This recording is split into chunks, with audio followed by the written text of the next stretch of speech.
Sa panahong nangangailangan ang bansa ng malinaw at matatag na tindig, binigyang diin ni Secretary of National Defense Gilberto Gibo C. Teodoro Jr.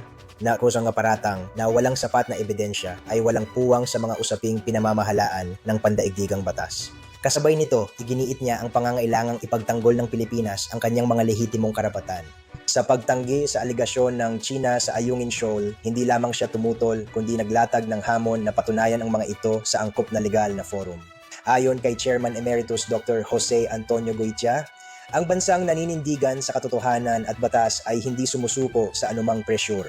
Batid nito na ang kanyang mga karapatan ay likas at hindi maaring ipagkaloob, ipagpalit o ipagkait ng iba. Higit nang nauunawaan ng maraming Pilipino ang sitwasyon sa West Philippine Sea. Para sa marami, hindi na ito isang malayong usapin. Kasi ito ang lugar kung saan kumukuha ng kabuhayan ang atong mga mangingisda, kung saan nagbabantay ang atong mga sundalo at Coast Guard, at kung saan araw-araw sinusubok ang ating soberanya bilang isang malayang bansa. Nagbabala ang Beijing sa Estados Unidos, Japan at Pilipinas laban sa umano'y playing with fire kasunod ng balikatan exercises.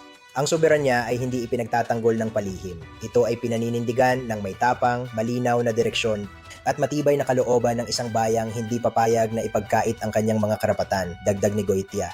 Sa pinakapayak na pananaw, hindi ito usapin ng sigalot kundi ng dignidad. Ipinapaalala nito na bagamat pinahahalagahan ng Pilipinas ang kapayapaan, hindi nito tatanggapin ang anumang anyo ng pang-aapi o panggigipit. Ayon kay Chairman Goitia, ito ang Pilipinas ngayon, hindi nagpapasindak, hindi umaatras at hindi kailanman susuko.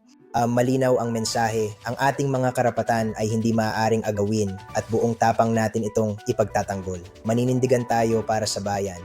Manatiling nakasubaybay sa ating bandilanews.com Siesta Snap News na unang matutunghayan sa bandilanews.com Facebook page at Bandila Radio TV YouTube channel at iba pa nating social media platforms.